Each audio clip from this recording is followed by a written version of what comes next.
Historic 19th century minstrel and classic styles, so we get a sense of where we came from. And Greg is not only a great player, but a scholar of banjo history and becoming one of the major experts in these 19th century styles. So won't you please welcome Greg Seattle.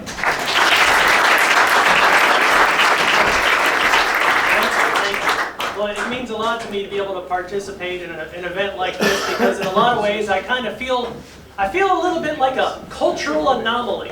I don't really have a home in the old-time music community. I don't really spend a lot of time in the bluegrass community. I spend my time in looking at the historical record and playing with musicians that also really like old stuff.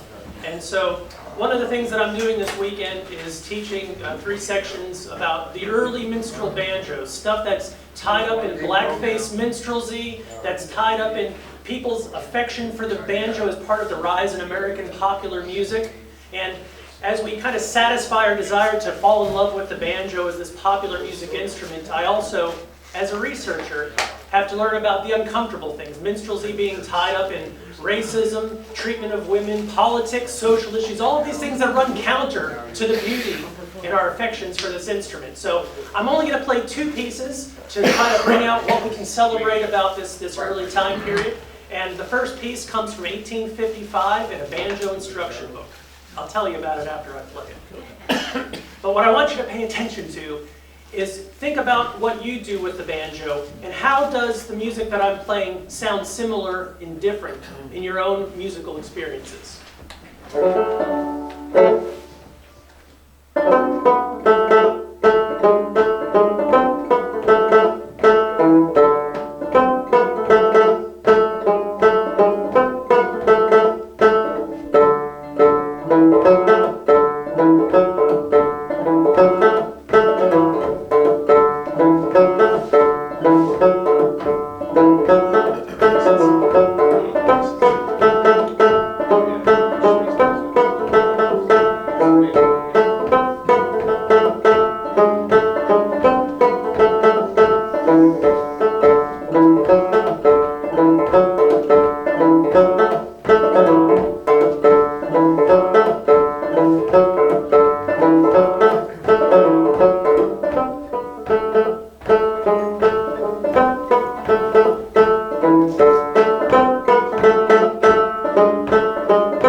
Some of this early banjo music, it has these unique rhythms tied up in it. The way that we can take the techniques that we are commonly associating with claw hammer and being able to kind of reshape them in a way to bring out these really wonderful rhythms. The name of that piece, again, as I had mentioned, what are the things that are bound up in this era of minstrelsy? We have the rise of the banjo as a popular instrument, but there are also the things that we have to acknowledge as part of the challenges. The name of that tune was called Injun Rubber Overcoat.